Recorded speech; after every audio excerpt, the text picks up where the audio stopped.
Bonjour. Alors que les Européens sont appelés aux urnes pour élire le Parlement, le véritable enjeu de ces élections est passé sous silence. L'Union européenne, Emmanuel Macron en tête, aidé en cela par les Glucksmann et quelques autres, veulent se débarrasser des nations. La France est en danger de mort, tout simplement. Dans le domaine démocratique, nous sommes sans aucun doute aujourd'hui à un tournant. L'Union européenne veut se débarrasser des nations car elles sont le dernier rempart contre le mondialisme généralisé. En période de guerre, Macron ne serait-il pas passible d'une cour martiale pour complot contre la nation, complot contre la France? J'exagère? Bien, regardons-y de plus près, regardons les faits. Une réforme des traités généralisant en toute matière la règle de la majorité contre l'unanimité est en préparation. Cela signifie en clair que devrait être interdit à tout État de s'opposer à une décision prise par d'autres pour les affaires intimes qui le concernent lui directement. Plus de droit de veto. Voilà l'objectif d'une telle réforme. Et avec la disparition du droit de veto des États, c'est ce qui leur reste de souveraineté qui sera ainsi supprimé. En effet, le droit de veto des États, la règle de l'unanimité pour toute décision qui engage chacun, évite que des coalitions d'États membres de l'Union européenne viennent imposer à d'autres des politiques dont ils ne veulent pas. Avec la suppression de l'unanimité au Conseil européen et la généralisation du vote à la majorité, nul ne sera plus maître chez lui. Nul ne pourra plus décider de son avenir, des affaires qui le concernent directement. Nul ne pourra s'opposer à ce que ses voisins décident pour lui à sa place. Cette question centrale n'est pas évoquée, comme si elle faisait l'objet d'un consensus non affirmé. En France, au sein de l'Assemblée nationale, seuls la France insoumise et le Rassemblement national se sont prononcés contre une telle réforme. Tous les autres, à la suite des macronistes, les Républicains, le Modem, la loi, le groupe Lyot, par exemple, ont approuvé cette perspective. Si demain une telle réforme venait à prendre corps, la fin des nations serait bien actée. Ils veulent tuer la France, voilà tout.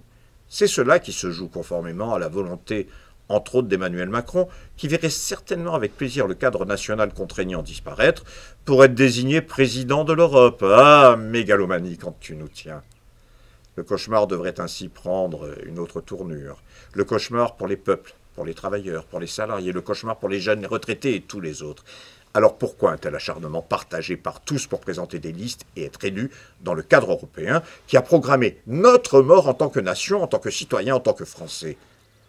La France est aujourd'hui menacée. Pour la sauver, loin de postuler aux places dans les institutions de l'Union européenne, ne faudrait-il pas tout simplement quitter ce cadre mortifère pour les nations, pour la France? C'est tout le contraire qu'ils font tous. Ils vendent tous du vent, chacun à sa façon, pour parler d'autre chose.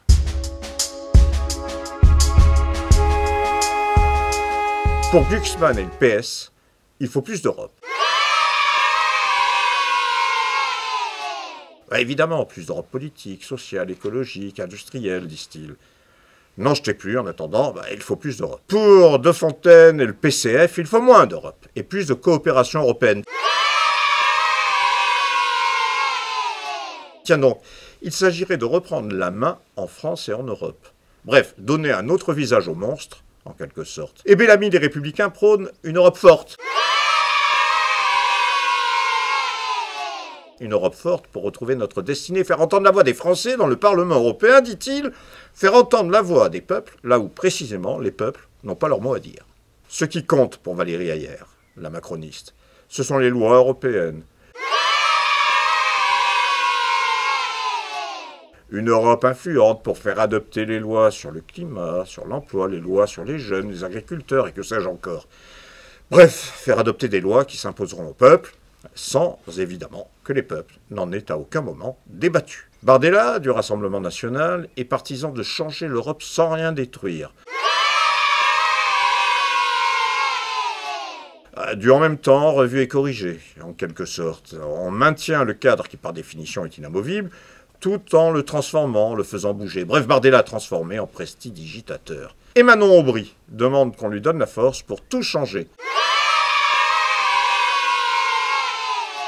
Changer la politique européenne sur les services publics, les prix, changer la politique européenne sur le libre-échange, la paix, l'Ukraine, Gaza, bref, faire de l'Union européenne l'exact contraire de ce qu'elle est, de ce pourquoi elle a été bâtie, de ce pourquoi elle existe.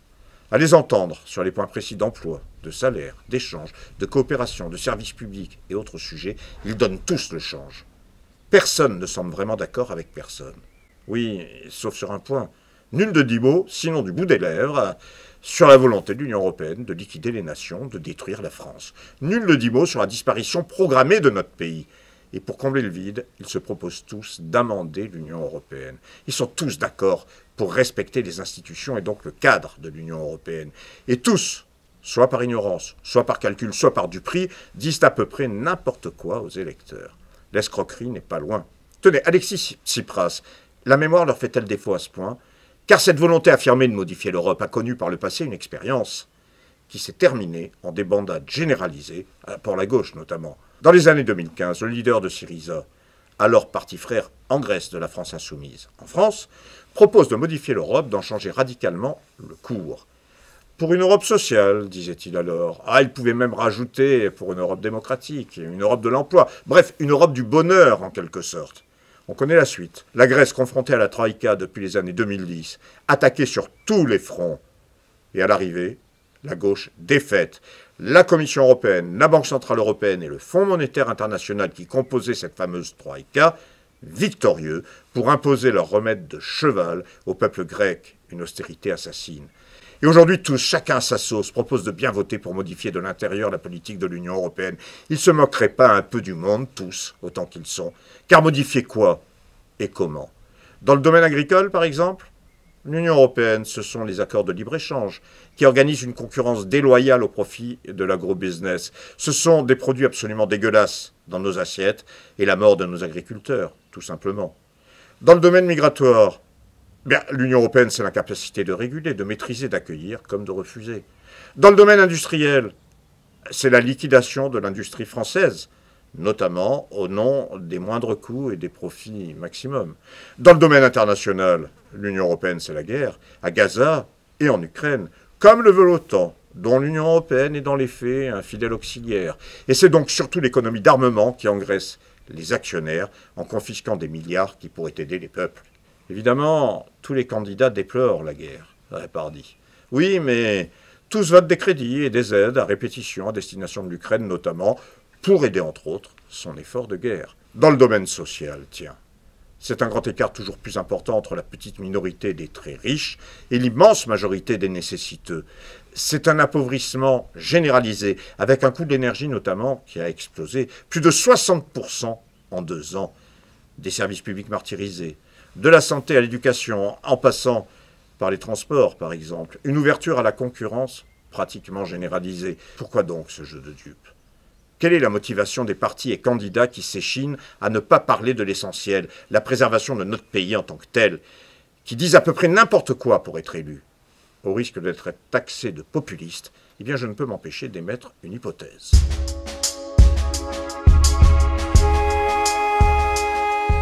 Un député touche une rémunération de 7 853,89 € net mensuel, impôt payé donc. À cela s'ajoutent 4 950 € par mois, destinés normalement aux frais de gestion de sa permanence, frais de téléphone, d'Internet, frais d'équipement informatique, par exemple, sans aucune obligation pour l'élu de rendre public l'usage fait de cette indemnité. Donc, salaire et première indemnité, cela donne 12 803,89 €. Bon, visiblement, pas trop d'inquiétude pour assurer ses fins de mois. En plus, ce n'est pas tout. Tenez, il faut rajouter 350 € par jour lors des activités parlementaires pour couvrir d'autres frais auxquels font face les députés. Difficile de chiffrer, pour 5 jours 1 750 €, pour 10 3 500, etc., etc., etc. Bon, et il y a plus, tiens. Il faut ajouter encore 175 € pour toutes les réunions officielles ayant lieu en dehors de l'Union européenne et auxquelles il participe. Et ce n'est toujours pas tout. Parlons transport, par exemple. Pour se rendre à Strasbourg ou à Bruxelles, eh bien, les remboursements se font pour l'avion sur le tarif classe affaires, pour le train sur le tarif première classe. Pour les voyages en dehors de leur État, les députés sont alors remboursés de leurs frais de voyage et d'hébergement jusqu'à un maximum annuel de 4 886 €. Vient alors le financement des assistants parlementaires. Motivation supplémentaire tant pour devenir élu que pour les partis qui présentent leurs candidats. C'est le gros morceau.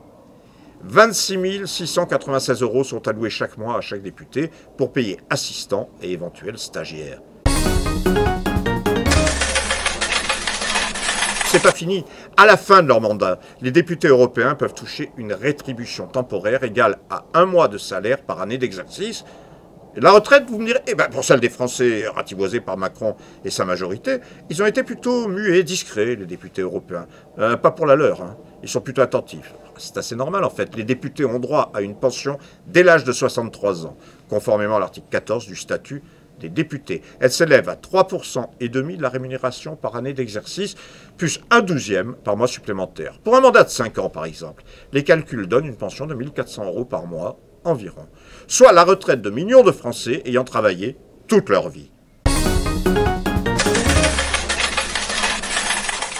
Alors, illusion du pouvoir, avantages matériels et surtout pour les partis moyens matériels et financiers suscitent sans doute cet engouement partagé par les candidats, toutes tendances confondues. Nous voilà assez loin des préoccupations qui concernent l'électeur. La nation concerne la souveraineté qui concerne la démocratie. Oui, mais attention, c'est alors que l'Union européenne, qui est un risque mortel pour les nations, peut le devenir pour ceux qui en profitent. Évidemment, tout cela est encadré par un code de bonne conduite, censé garantir désintéressement, intégrité, transparence, honnêteté, responsabilité. Un code de bonne conduite pour protéger nos chers élus des tentations qui pourraient les faire vaciller. Un code de bonne conduite, d'abord, pour tenter de contrôler les lobbies. Car l'Europe, à la mode anglo-saxonne, est le paradis des lobbies. Déjà en 1999, pour le documentaire Dans le secret du grand bazar européen, que je réalisais pour France 2, j'avais constaté à Strasbourg dans l'enceinte du Parlement, comme à Bruxelles dans l'univers de la Commission, qu'un véritable tapis rouge était déroulé sous les pieds des lobbyistes de toutes sortes. Une école du bon lobbyiste était d'ailleurs ouverte à 2 pas du Parlement, une affaire très lucrative. Un code de bonne conduite donc, parfois légèrement écorné. Tenez, il y a eu le fameux Qatargate, par exemple, scandale de corruption orchestré par plusieurs États tiers, dont le Qatar, qui a éclaboussé le Parlement européen. Les faits remontent à 2021, c'est pas très vieux, les services de renseignement belges enquêtent alors sur des soupçons de corruption au sein du Parlement européen, de la part d'agents marocains et de responsables qataris. Plusieurs élus et des personnes de leur entourage respectif sont ainsi accusés d'avoir reçu de l'argent de ces 2 pays pour tenter d'orienter certaines décisions européennes en leur faveur. Le 9 décembre 2022, l'eurodéputée grecque Eva Kaili, alors vice-présidente du Parlement européen, est interpellée à son domicile bruxellois avec 150 000 € en petites coupures cachées dans des bagages à main et des sacs de voyage. Son père, qu'elle a averti quelques instants plus tôt, est intercepté avec près de 500 000 € alors qu'il tente de prendre la fuite. En tout, 1,5 million d'euros sont saisis ce jour-là par la police fédérale belge à l'occasion de 16 perquisitions. On parle d'un vaste réseau. Celui-ci regrouperait d'anciens et d'actuels eurodéputés, des assistants parlementaires, des représentants d'ONG ou encore d'organisations syndicales. Parmi eux, l'ancien eurodéputé socialiste italien Pier Antonio Panzeri, par exemple, élu pendant 15 ans au Parlement européen de 2004 à 2019, ou le député Andrea Cozzolino, socialiste italien et réputé proche de Panzeri, ou encore le belge Marc Tarabella, perquisitionné le 10 décembre à son domicile, dénoncé par son ami Panzeri. Au Parlement européen, il faut cependant choyer ses ouailles. Le scandale n'est pas synonyme de fin de carrière, non, pas du tout. Les eurodéputés, après garde à vue et mise sous contrôle électronique, ont retrouvé leur fauteuil et ont continué à siéger au sein de l'institution au Parlement de Strasbourg. Mais il y a eu plus que les députés impliqués dans cette affaire de corruption. Par exemple, Luca Visantini, alors secrétaire général de la CES, la Confédération européenne des syndicats, puis élu secrétaire général de la Confédération syndicale internationale, ce dernier aurait bénéficié du soutien du Qatar pour son élection et de versements en liquide de la part du même Panzeri. La Confédération européenne des syndicats, relais dans le monde du travail de l'Union européenne, impliquée dans cette affaire de corruption, eh bien cela ne manque vraiment pas de sel. Car c'est entre autres de travail et des travailleurs qu'il est question au cœur de ce pacte de corruption. Oui, le 14 novembre 2022, le ministre du Travail qatari, Ali bin Sami Kalmari, est l'invité de la sous-commission des droits de l'homme du Parlement européen.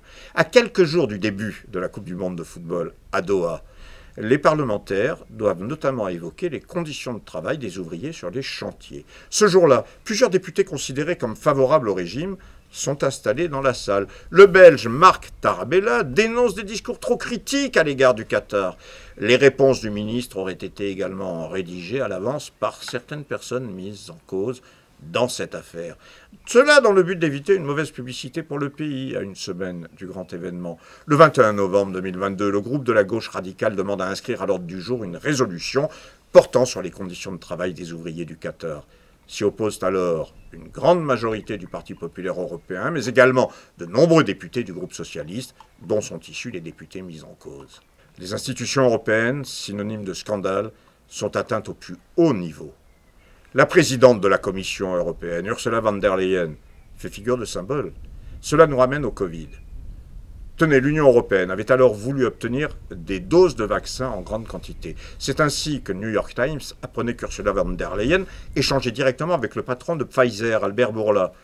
Elle négociait alors l'achat d'1,8 milliard de doses de vaccins, qui se révéleront plus coûteuses que prévu, avec un prix unitaire finalement fixé à 19,50 € au lieu des 15,50 € initialement convenus. Malgré les demandes répétées, impossible de mettre la main notamment sur les SMS échangés entre la présidente de la Commission européenne, von der Leyen, et le patron de Pfizer, Alfred Bourla. Ah, transparence et honnêteté, dit le code de bonne conduite. Tout le monde approuve le code, évidemment. Paroles et paroles et paroles, et chanter Dalida. Alors que les citoyens sont appelés à voter pour élire des députés ne servent en réalité à rien, sinon à cautionner un cadre destructeur des nations à tout point de vue, moral, politique, démocratique, bien sûr, social, sécuritaire, l'urgence n'a sans aucun doute jamais été aussi criante de quitter l'Union européenne. Comment en effet croire en un avenir possible pour une union qui nie la souveraineté des États et des peuples? Comment croire à l'avancée du continent autrement que par la coopération libre des nations qui le composent? L'union libre des nations libres décidant de coopérer librement. Y a-t-il une autre voie possible? Merci d'avoir suivi cette vidéo. Vous pouvez mettre un like, comme on dit, en cliquant quelque part sur l'écran pour permettre à cette vidéo d'être mieux référencée. Vous pouvez également vous abonner à ma chaîne pour être informé au plus vite des nouveautés et aussi en signe d'encouragement. Je vous invite enfin à nous retrouver sur le site La Sociale où avec quelques amis nous publions articles, éditos, enquêtes, analyses. N'hésitez pas à participer à cette discussion en laissant votre commentaire. N'hésitez pas à faire vos suggestions. Voilà. Bien, c'est terminé pour aujourd'hui. Portez-vous bien, gardez le moral et à la prochaine.